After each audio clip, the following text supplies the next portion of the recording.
આ રીતે વેક્ટર જે હોય એ કોન્સ્ટન્ટ મેગ્નિટ્યુડ હોય અને કોન્સ્ટન્ટ મેગ્નિટ્યુડની અંદર એ રોટેટ થતો હોય અને ટી જેટલી આ વર્ટિકલ એક્સિસ ઉપર એ આગળ વધતો હોય, બરાબર. તો આ રીતે એક્સપોનેન્શિયલ જે છે, કોમ્પ્લેક્સ એક્સપોનેન્શિયલ, એને આ રીતે રિપ્રેઝેન્ટ કરવામાં આવે અને એની અંદર ઓલમોસ્ટ રિયલ પાર્ટ જે હોય છે 0 હોય છે, બરાબર. તો હવે આપણે એની અંદર નેક્સ્ટ પોર્શન જોઈએ. બે પોર્શન આપણે જોઈ લીધા છે, continuous decaying exponential and continuous rising exponential. Imaginary part હોય તો શું થાય એનું આપણે ડિસ્કશન કર્યું હતું, પણ એના પહેલાં ડિસ્ક્રીટ એક્સપોનેન્શિયલ પણ જોઈ લઈએ. આની અંદર ડિસ્ક્રીટ એક્સપોનેન્શિયલ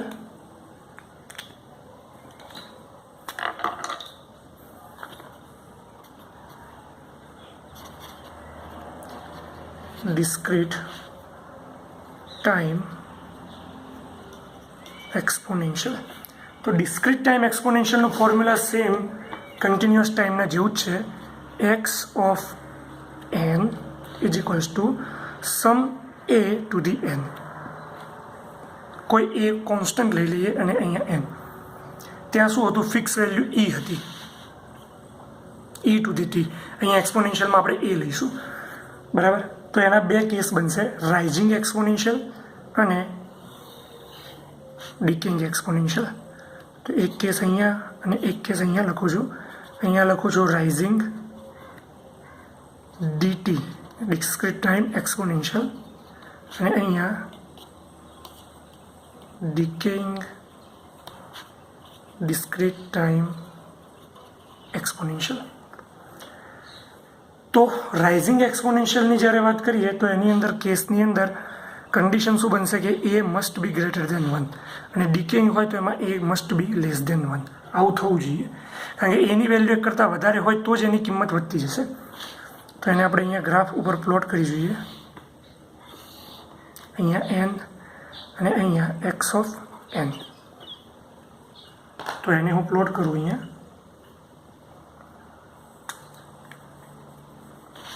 Something like 0, 1, 2, 3, -1, -2, -3, બરાબર. તો n ઇઝ ઇક્વલ્સ ટુ 0 એટલે અહીંયા આ વેલ્યુમાં n ઇઝ ઇક્વલ્સ ટુ 0 મૂકવામાં આવે તો જવાબ તમને મળશે 1.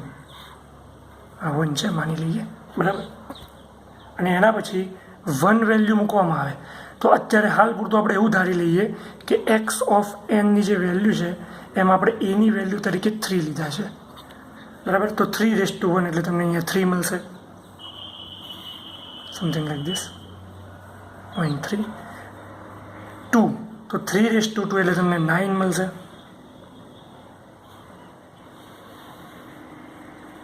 અને અહીંયા જઈએ તો વધારે આગળ મળે. પછી -1 તો -1 શું છે? n ની વેલ્યુ, તો એ બનશે 1/3 એટલે આ 1 છે તો 1/2 ને 1/3 સમથિંગ લાઈક હિયર. પછી અહીંયા -2 છે એટલે 3:-2 એટલે 1/3² 1/9 એટલે એકદમ નાની વેલ્યુ બનશે એના કરતાં પણ, અને 1/9 પણ નેગેટિવ નહીં થાય. એનાથી આગળ જઈશું તો 1/27 3 લઈશું તો આ રીતે બનશે. અને આનું જો એન્વેલોપ લઈએ ડોટેડ લાઇન દ્વારા તો એ એન્વેલોપ આપણને આ રીતે એક્સપોનેન્શિયલ ટાઈપનું મળશે. તો આ રીતનો કર્વ બનશે રાઇઝિંગ ડિસ્ક્રીટ ટાઈમ એક્સપોનેન્શિયલ. એ જ પ્રમાણે ફોલિંગ ડિસ્ક્રીટ ટાઈમ એક્સપોનેન્શિયલ અથવા તો decaying discrete time exponential draw કરીએ. x of n સેમ એની વેલ્યુ આપણે અહીંયા 3 જ લઈશું. તો અહીંયા -1, -2, -3, 0, 1, 2 એન્ડ 3.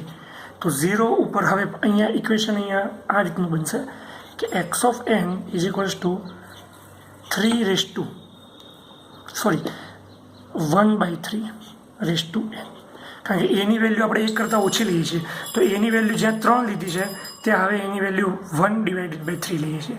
એની વેલ્યુ 1 કરતાં ઓછી છે તો અહીંયા હું 0 મૂકીશ. n is equals two n છે તો n ઇઝ ઇક્વલ્સ ટુ 0 મૂકીશ તો મને અહીંયા 1 મળશે, બરાબર. એના પછી અહીંયા -1 મૂકું છું, બરાબર છે. तो -1 એટલે (1/1 ડિવાઇડેડ બાય 3 દેટ મીન્સ 3 તો અહીંયા ક્યાંક 3 આવશે એના પછી 2 -2 મૂકીશ તો 1/1/3 raised to square that means 3 raised to square which is 9.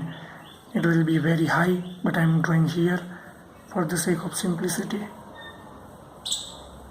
It is 1, it is 9, okay, and when we put 1 here it is 1/3. When put n is equals to 2 it is 1/9 and 1/27. So this is my exponential envelope in this way. So you can see envelope will decaying. So this is decaying exponential, this is rising exponential. Okay. Then after there is a furthermore one case where a has some difference value, and that value is we can say a is less than 1. Okay, for a is less than -1, let's say -1. So what will happen if a is so a is less than 1? So let put the value in x of n is equals to a to the n. Let's say a is less than 1, it is -3. Take -3 raised to n and try to develop the graph. So here is my n, here is my x of n, and we have to plot graph -3 raised to n. तो -3 raised to n નો graph આપણે plot કરીએ તો ચલો n is equals to 0.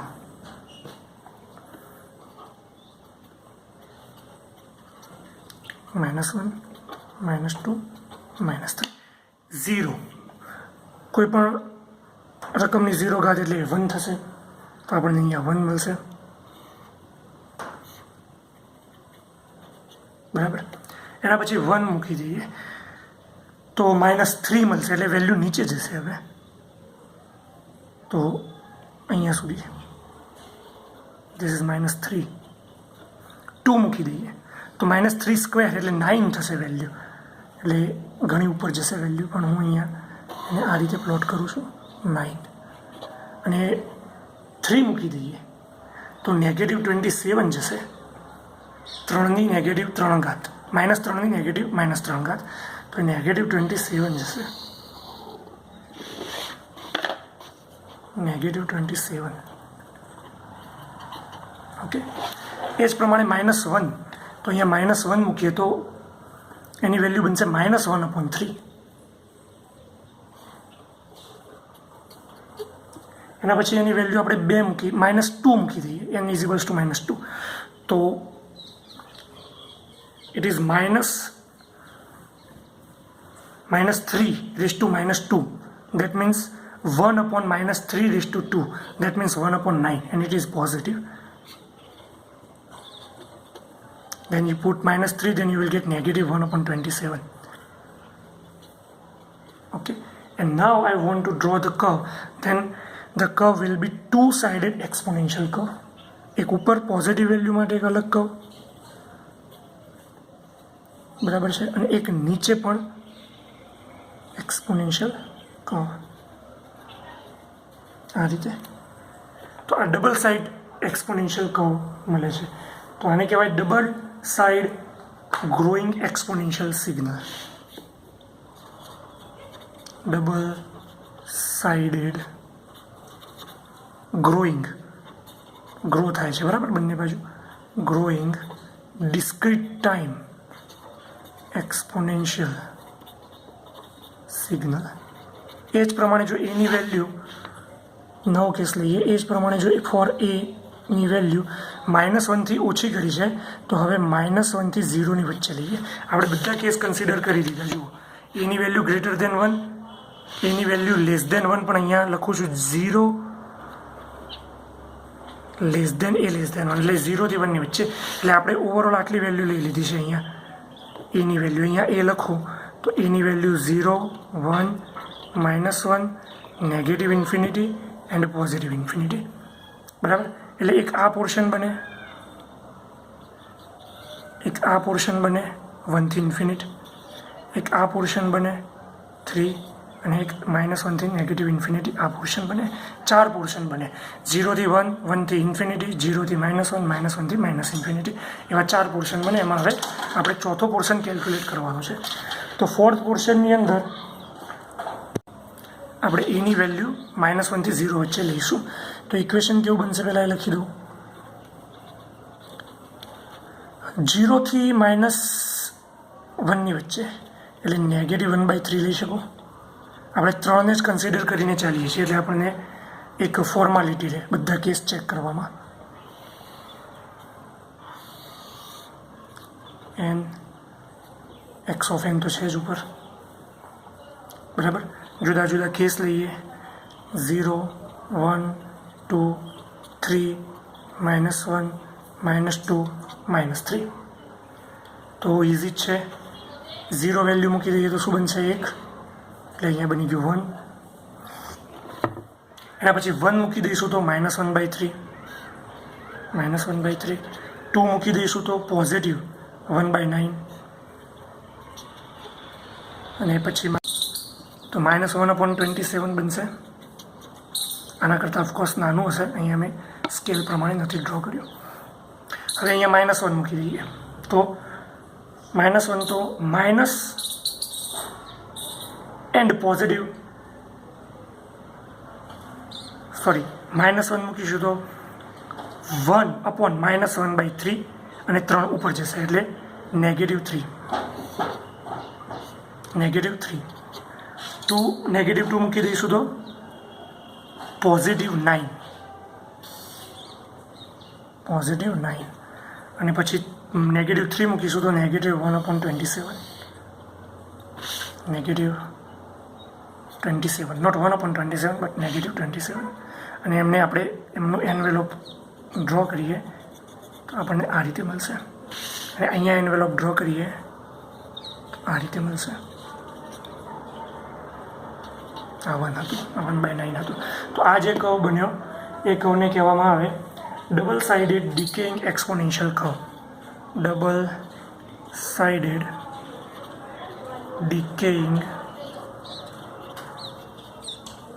Discrete time exponential curve, બરાબર.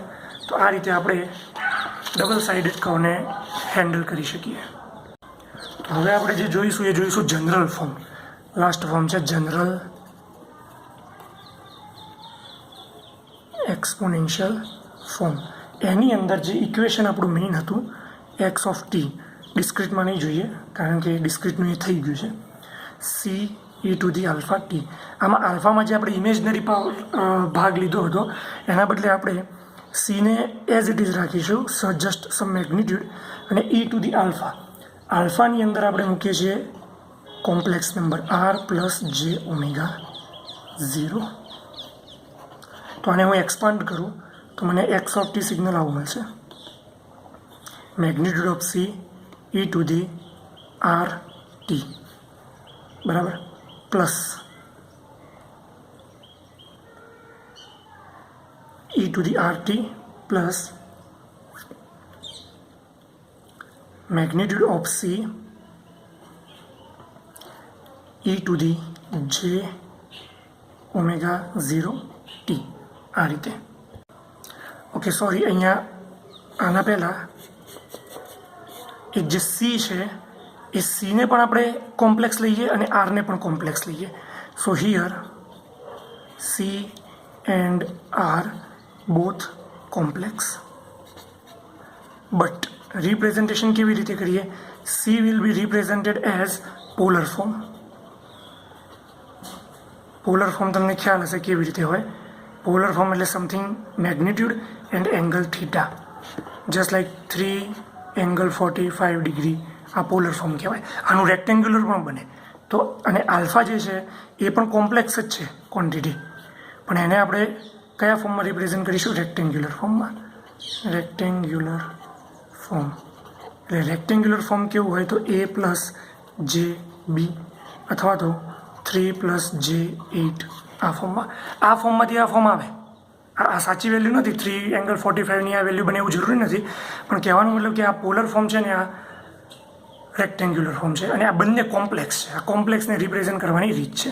તો હવે આપણે આને અહીંયા મૂકીએ અને એને કેવી રીતે લખીએ કે સી જે છે તો એને હું આ રીતે લખી શકું, મેગ્નિટ્યુડ ઓફ સી પોલર ફોર્મને e⁻⁷ j થીટા.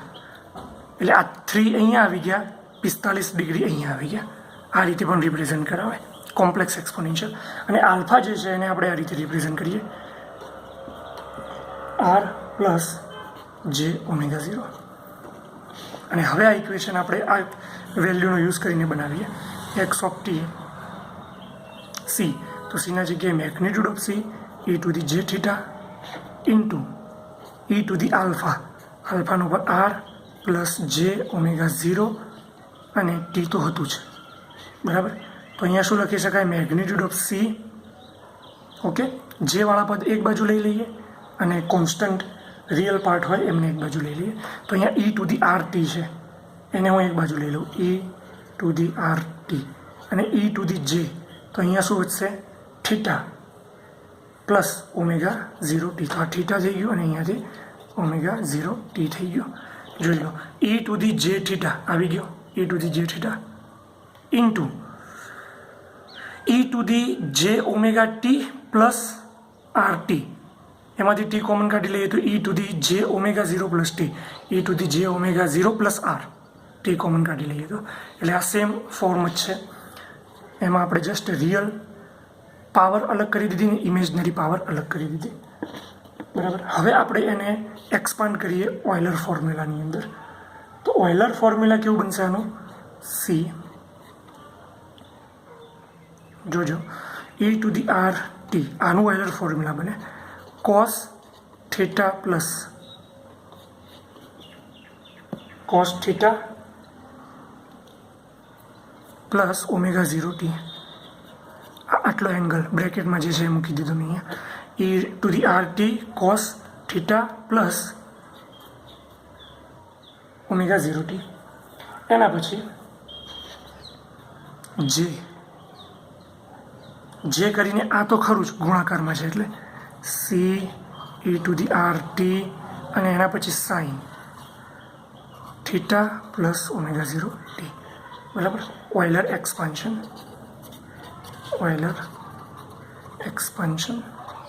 અથવા તો ઓઇલર ફોર્મ્યુલા.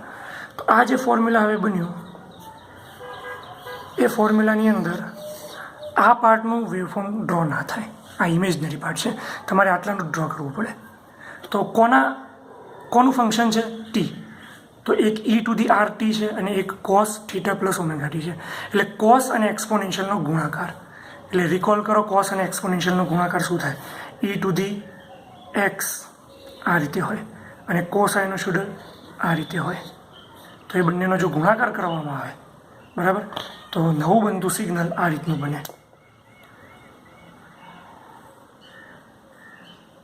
સમથિંગ લાઈક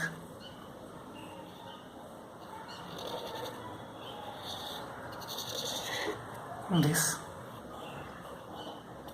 ઓકે, ગુણાકાર થાય તો સિગ્નલ આ રીતનું બને, અને એડિશન હોત તો સિગ્નલ આના ઉપર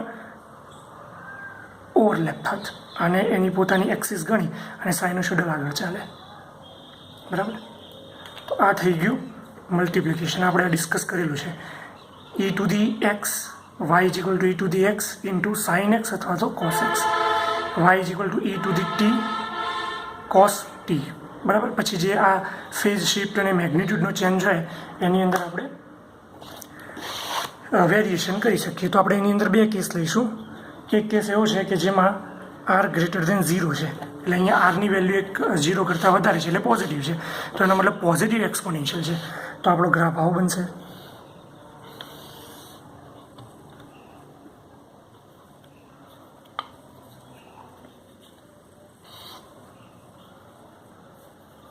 આ મેં એક્સપોનેન્શિયલ બે બાજુ ડ્રો કર્યું અને એની અંદર કોસાઇનોસોઇડલ અથવા તો સાઇનોસોઇડલ, અને એની અંદર પણ થીટા છે. જુઓ, એ થીટાને હું 0 કરી દઉં તો કોસ બને, એટલે એક્ઝેક્ટલી વેવ અહીંયાથી સ્ટાર્ટ થાય. પણ એને શિફ્ટ આપી દઉં તો કોઈ પણ જગ્યાએથી સ્ટાર્ટ થઈ શકે. હું ધારો કે અહીંયાથી લઉં છું અત્યારે,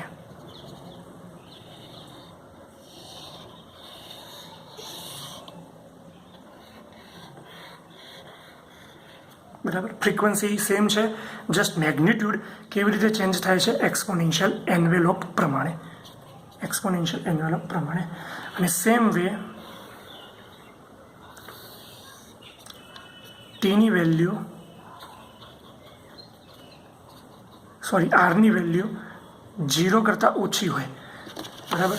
તો અહીંયા આરની વેલ્યુ ઓછી હોય તો આ નેગેટિવ બને, 0 કરતાં ઓછી હોય તો. અને નેગેટિવ એક્સપોનેન્શિયલ કેવું હોય તમને ખ્યાલ છે, આ રીતે ઘટતું, આ રીતે હોય, બરાબર. તો અહીંયા કેવું એન્વેલોપ બનશે, આવું એન્વેલોપ બનશે.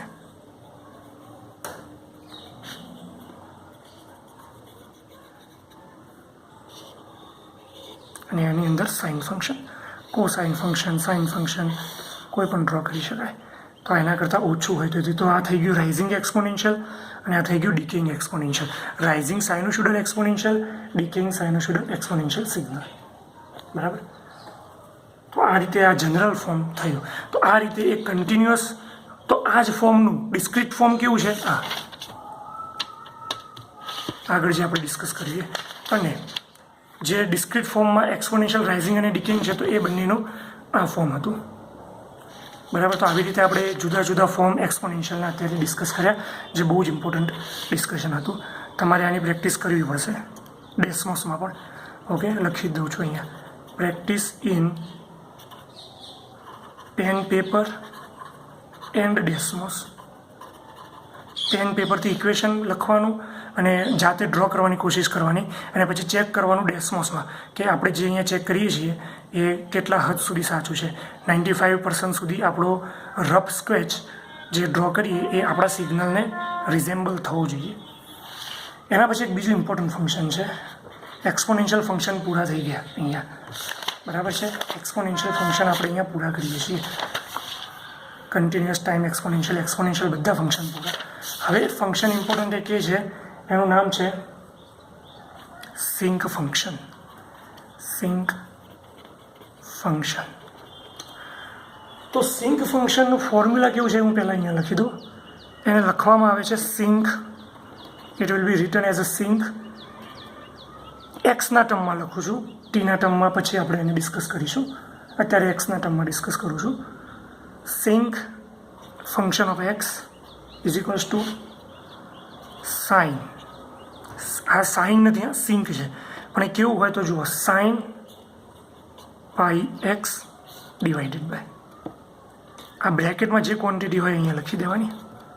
અને આના જેવું બીજું જો ફંક્શન તમારે વ્યવસ્થિત યાદ રાખવું હોય તો તમે આ રીતે યાદ રાખો, sine theta divided by theta. કહેવાનો મતલબ કે sine angle divided by angle. એટલે વધારે બેટર આ રીતે લખું, સાઇન પછી અહીંયા જે એંગલ છે ડિવાઇડેડ બાય ધેટ એંગલ. હવે આ બહુ થોડું ઓડ ફોર્મ્યુલા છે. કેમ? તમને સાઇનનો ગ્રાફ ખબર છે કેવું થાય, તમને સાઇનનો ગ્રાફ ખબર છે. This is the graph of sine. પછી તમને અહીંયા શું છે, એક સાઇનનો ગ્રાફ થઈ ગયો, એના પછી થીટા એટલે 1/θ છે. કારણ કે હું આ ફંક્શનને આ રીતે પણ લખી શકું ને અહીંયા કે 1/θ મલ્ટીપ્લાય વિથ સાઇન થીટા. આ બે સેમ જ છે ને વસ્તુ.